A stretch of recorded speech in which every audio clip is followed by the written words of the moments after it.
Hello everyone, the Green Scorpion here, and welcome to Week 3 of Weapons Month 3. In Weapons Months past, we examined weapons of all shapes and sizes, but what if the weapon in question is shapeless? We thought a little out of the box this year, and came up with a weapon that you can't keep in a satchel or a sheath. Poison. And what a vicious weapon it is. Whether they make you sick, put you to sleep, give you hallucinations, or just outright kill you, poisons have been a tool of warfare for millennia. Heck, it predates humankind entirely. Venomous animals and plants used this for self-preservation long before we figured out we wanted to kill each other. There are many types of poisons as well, so let's consult the old dictionary for a real starting point. A poison is any substance, natural or unnatural, that has a negative effect on the living organism when ingested or absorbed. It's a very practical destroyer, and can be much cleaner than blunt trauma if you want it to be. Such an artful chemist is a very particular sort. One either cunning enough to devise a plan, or too cowardly to fight an opponent head-on. We'll be focusing on the former, however. As evil as it is to see Dahlia Hawthorne take several victims' lives by convincing them to drink cyanide, I'm more impressed by an assailant who can hold their own in a fight while their poison takes effect. I also want to point out the fine line between a poison and an acid. Both tend to be chemical reactions, but acids just burn people away. And if you know your high school chemistry, you'll know that acidity and toxicity are two completely different things, which aren't mutually exclusive. So now put on your gas masks and keep an antidote nearby. It's time for the top 10 poison wielders in video games. This might pinch.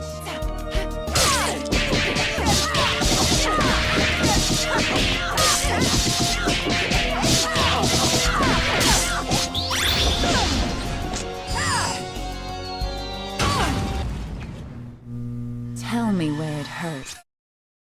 I'm not messing around this week. We're starting off with the galaxy-threatening force that is Metroid Prime, also known as Dark Samus. Unless you were paying attention, you might not realize that these two entities were the same, but let me give you a quick correspondence course. The Metroid Prime trilogy all circles around Samus' struggle to rid the world of Phazon, a deadly substance that is created by a monster called Metroid Prime. Metroid Prime is the result of Chozo science gone too far. After their civilization has fallen apart, Samus comes to Talon 4 to zap the bug. At one point, Samus dons a new suit which runs on Phazon, and after the beast is defeated, it desperately absorbs the suit in an attempt to sustain itself. The intake of this Phazon, mixed with Samus' DNA, allows Metroid Prime to take the form of a more mobile, more intelligent Dark Samus, which travels the galaxy spreading the corruption of Phazon. Now, Phazon is a total applied phlebotinum. Like nuclear energy or a sonic screwdriver, it can really do anything the plot needs it to do when under the right conditions. It burns to the touch, it poisons the waters of the Chozo ruins, it's radioactive, it proves to be a great power source, the Federation is able to use it as both a weapons ammunition and a drug for the soldiers, it has the corrupting effects on the mind of the user, it often turns them evil, and its extra-dimensional chemical properties even split the planet of Aether into two parallel light and dark worlds. I rank this doppelganger so low mainly because Phazon is almost more radiation than a poison. Well, in the data logs the Chozo refer to it as the poison. While Metroid Prime just oozed the light blue plutonium and let it leak through the cracks in the planet, Dark Samus powers her suit with it, and in Metroid Prime 3 she really starts using it more, medicinally. Given the chance to kill Samus and all of her allies, she instead uses the Phazon to corrupt them, sending waves at them that infuse their very DNA with the stuff. This gives them all incredible power and an augmented hyper mode, but it also turns them evil. Rundis, Gore, and Gendrada all go mad with power, just as Dark Samus planned, and even Miss Aaron spends the entire game trying to keep her balance in check, for fear of becoming corrupted herself. Dark Samus' final gambit is to corrupt the Aurora unit and essentially infect/hack the entire Federation, all while using the power source to blast through all opposition and cannonball about. I know it's a little out there, but this former Metroid is a walking canister of one of the most deadly chemicals in the universe, and I think that's a great place to start.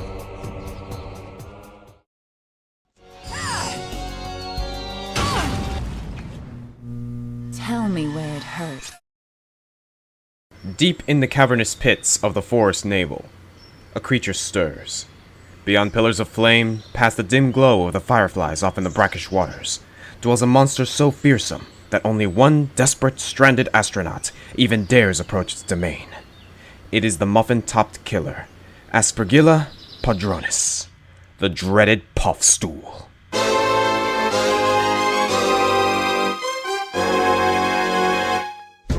I was actually considering listing the white Pikmin for this countdown, who are not only poisonous but can also resist all other toxins. But Pikmin really are only useful under the command of a charismatic leader, and the white Pikmin's means of poisoning an enemy is by being eaten, so by the time they use it they're already dead. Instead, I look to the Puffstool from the first Pikmin game. This fearsome fungus is actually pretty derpy looking, and if you know what you're doing, it's pretty easy to kill without any Pikmin casualties. But if you're like me and played this game when you were 11 without any guidebook, you are in for a terrible surprise. When that mushroom starts quivering, back up. It releases a cloud of spores that immediately infect all nearby Pikmin. These spores overtake your heroic Lilliputians and turn them into mushroom Pikmin, soulless drones that then turn against you. And guys, I never liked losing Pikmin. Those guys were like family to me, and watching them stab me in the back was traumatic enough to make me steer clear of that cave for many years to come. I mean, really, this boss is a pushover, and though it towers over Olimar, it's really only the size of a Pomeranian. Fun fact, these guys actually appear in The Legend of Zelda: The Minish Cap as well, and Link can cut through them pretty easily. When you boil it down like that, this thing's not really that much of a threat. But put yourself in Olimar's situation and you'll learn to dread this thing.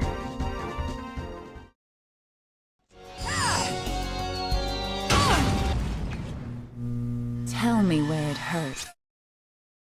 I hope at this point I don't have to worry about spoiling Portal for people. And if you haven't played the game, you probably already know what happens. GLaDOS betrays you. Once you're done with her test, she tries to incinerate you. At first you think she does this to all test subjects that aren't needed, and it's the scientists doing this. But in time you learn that GLaDOS is so evil she's already killed the entire staff of Aperture Labs. How? By pumping neurotoxins into the ventilation. That's just cold. Guys, there are poisons out there that can peacefully euthanize you in your sleep, so that you don't even know that you're being poisoned. Nerve gas is not like that. It is a gruesome way to die. Being a computer is pretty handy if you decide to make a sport of toxicology, since you never have to worry about accidentally poisoning yourself. In a last-ditch effort to save themselves, the scientists employed this. Good news. I figured out what that thing you just incinerated did. It was a morality core they installed after I flooded the enrichment center with a deadly neurotoxin to make me stop flooding the enrichment center with a deadly neurotoxin.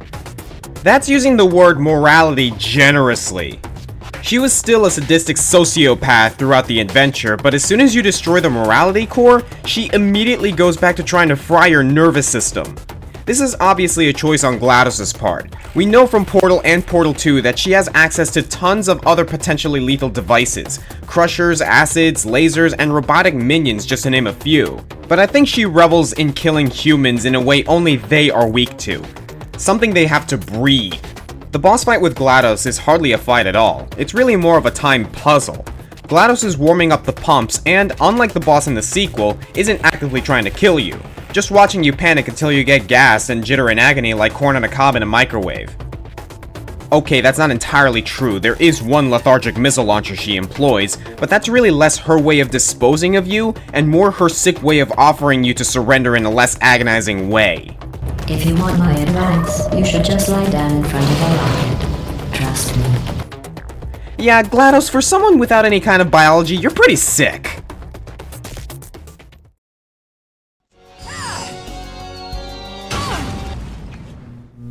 Tell me where it hurts.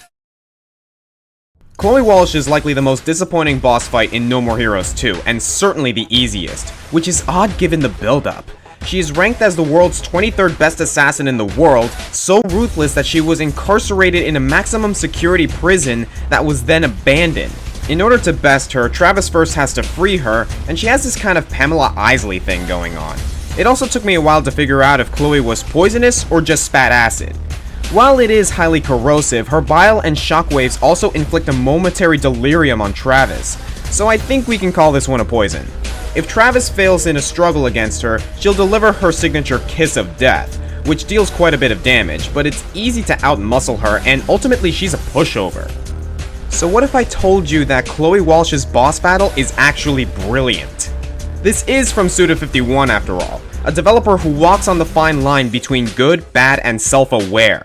Travis himself often represents just the kind of man-children that Suda despises, albeit one who's complex and dynamic in his own ways. Travis is an audience insert, a worse representation of the game's target demographic, often immature young men. So imagine, if you need to, that you're one such a juvenile. You're fighting this really easy boss, and you're kind of intrigued. Not because the fight is well designed, but because, well, you notice things. Then you get locked in this struggle where she's obviously trying to snog Travis with clearly lethal poison, and because you're kind of curious, at least once, you just maybe accidentally don't win the struggle. Now, I'm not trying to call anyone out here. If this happened to you, it's only natural. Suda51 planned it this way. Chloe Walsh is a typical exploitation film villain, with attacks that punish you for ogling over her. It doesn't punish your skill. It punishes your curiosity. Yeah, we all agree this fight is easy, but I bet Chloe's taken a lot of victims regardless. Suda, you villainous mastermind, you've got us again.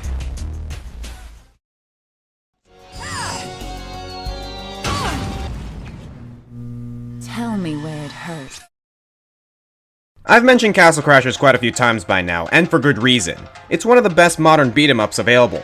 Part of this is its replay value, which comes from memorable levels and a ton of different characters to play as. All of the characters play kinda similarly, mind you, differing most drastically from their form of magic. The Blue Knight uses Ice Magic, the Orange Knight commands Fire, the Red Knight shoots Sith Lightning, and the Green Knight, most creatively, is based around poisonous gas. His controls may be the same and his melee damage may be nerfed, but some qualities of Old Verde stand out from the pack. Firstly, I like these little backflips he does during his sword combo. Not everyone does that. Next, look at his portrait next to the health bar. That glowering visage that just says, "I don't mind watching you die slowly, the princess can wait a few minutes." He also manipulates that Fozinge fog in a plethora of ways. Explosions of poison, high-ranged bolts of poison, the poison jump that looks way too much like the Wario Waft, and my favorite, the airborne attack, which if done well lets you air juggle yourself. I know all of the Crashers have variations on these same spells, but you just don't see poison magic used like this very often. I've also heard that for those who play this game on intense difficulty, green is the worst out of the main 4 to use. But hey, tiers are for people who are overly concerned with their tier lists. I like him. Next.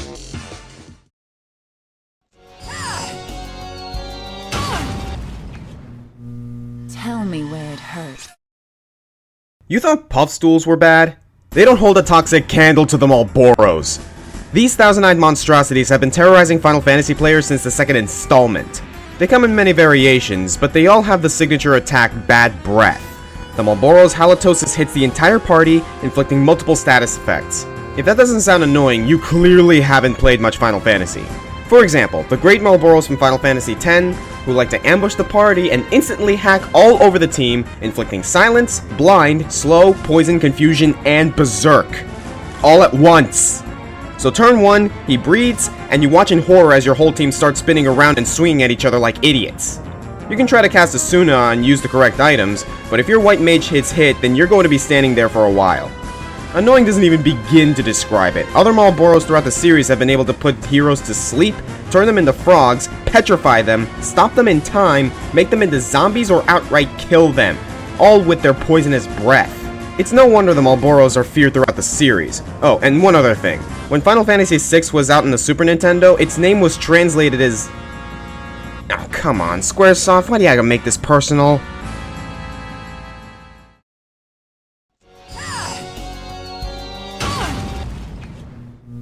Tell me where it hurt. Every boss in the Metal Gear Solid series comes with a rap sheet of weird quirks, and the Fear from Metal Gear Solid 3 is no exception. Oh god, is he no exception.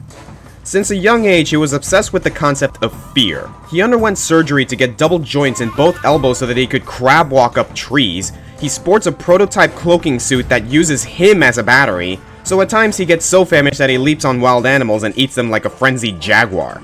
His eyes are yellow, and his freaking tongue is forked. Dude, what are you doing with your life?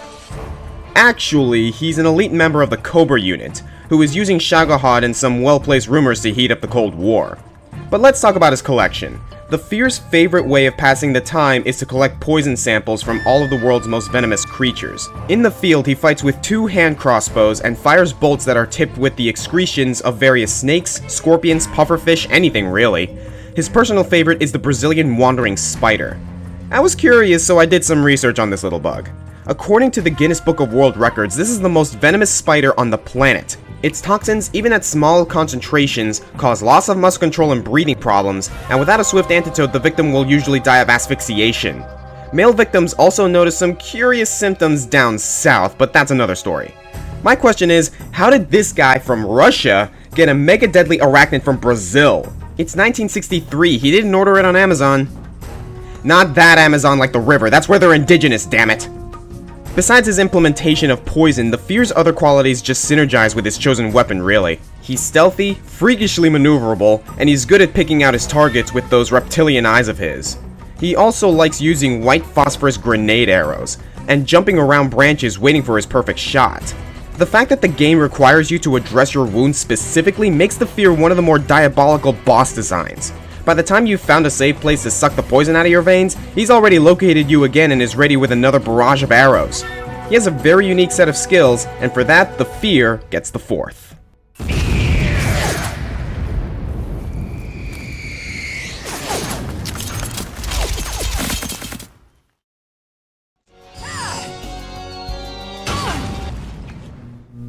Tell me where it hurts. Sasha from Infamous is kinda like Chloe Walsh if she were actually imposing. She's a conduit, which is the universe's term for metahuman or superpowered person. Her power is basically that she produces this strange substance called black tar. She's a secondary villain, had a relationship with the game's main antagonist Kessler, and is just all around... jeez. Let's start with her appearance. Shaved head, battle scars, and completely naked aside from the jacket and some sludge. Yikes. Her appearance is pretty unsettling, but that doesn't stop her from getting all the guys, and the gals, and children. You see, among other things, Black Tar has mind control powers. Sasha commands a battalion of brainwashed gibbons called the Reapers, and they go so far as to pour their poison into the city's water supply. But aside from her maniacal plan, she is a formidable threat even without her subjects. She prefers to bring the fight to the underground, where the Black Tar fills the canals and she can take full advantage of its effects. It immediately can take over any non-conduit, and even the superpowered gentleman like Cole can't resist its effects for long. So while Cole tries to keep his footing on the dry platforms, Sasha can move freely around and splash the liquid hypnosis his way. She has a few other interesting powers. She can manipulate black tar like some kind of twisted waterbender. She can also teleport through the poison, and while she's in it, she can get these weird energy blast powers. Even if you don't touch or ingest the black bile, just the fumes are known to cause hallucinations, and more exposure will progressively scrape at the victim's mind until they are reduced to a mindless slave. And that's not even mentioning the tongue. What is it with this list and weird tongues?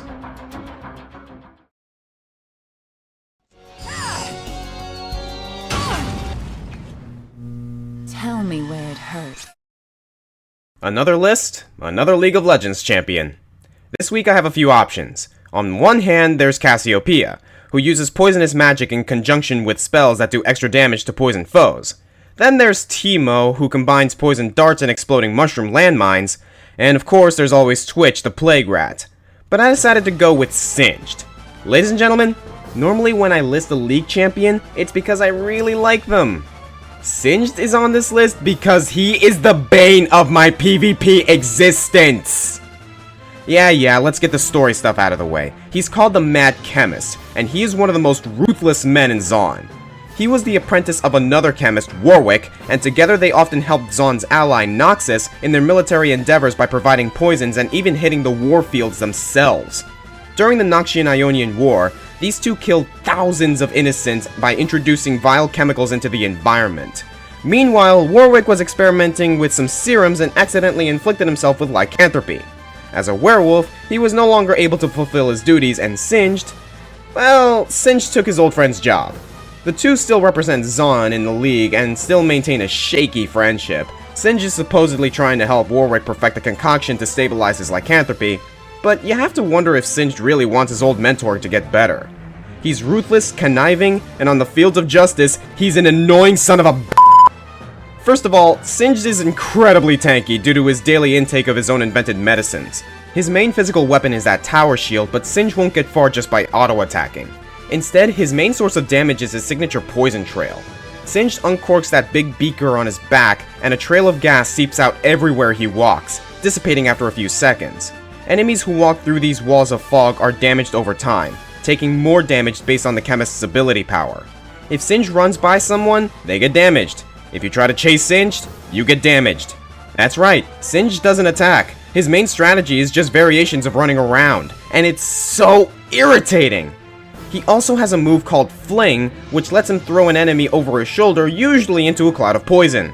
His Mega Adhesive covers the ground in a sticky pitch, which means they can spend more time standing in the poison. His ultimate is his prized invention, Insanity Potion.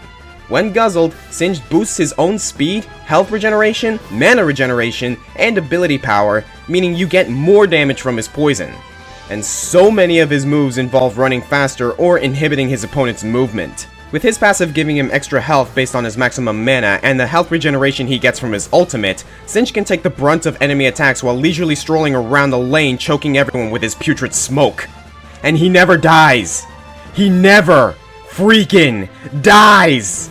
There's a phenomenon known by the fans as global taunt. Sometimes it will look like Singed is pretty low on health, he's all alone, and if you can get just a few hits on him, you'll be able to end his reign of terror. So against your better judgment, you chase Singed. People, if you listen to nothing else I've ever said about League, listen to this. Do not chase Singed. You'll be running through miles of poison gas, he'll be popping Ghost or using his ultimate to get faster, and what you thought would be the killing blow will just glance off of him as he heals it all back. Then, just as you realized you should probably leave, he'll throw Mega Adhesive back at you, U-turn, fling you behind him, and laugh at you until you're dead. And if he's in the mood, he'll proceed to do the dance from the Fresh Prince of Bel-Air all over your pale carcass. Thankfully, Riot took note of this, and since then he's been kinda nerfed into the ground, much to my friend Comic Foil's disappointment. But those truly devoted to this Zonite pest still know how to steamroll, and every once in a while I'll be in a match against Singed and get killed all over again. You think you won't fall for it, you think you'll ignore him, but you won't, you'll forget, and you'll die. How about a drink? No, Singed, I don't want a drink!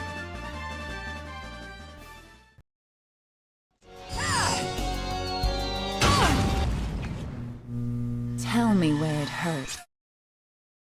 A lot of the previous poisoners on this list either give me the creeps or give me migraines. But number 1 brings a certain honor to this generally backhanded practice. From the Pokemon series, there is one definitive master of poison types. The gym leader, Koga.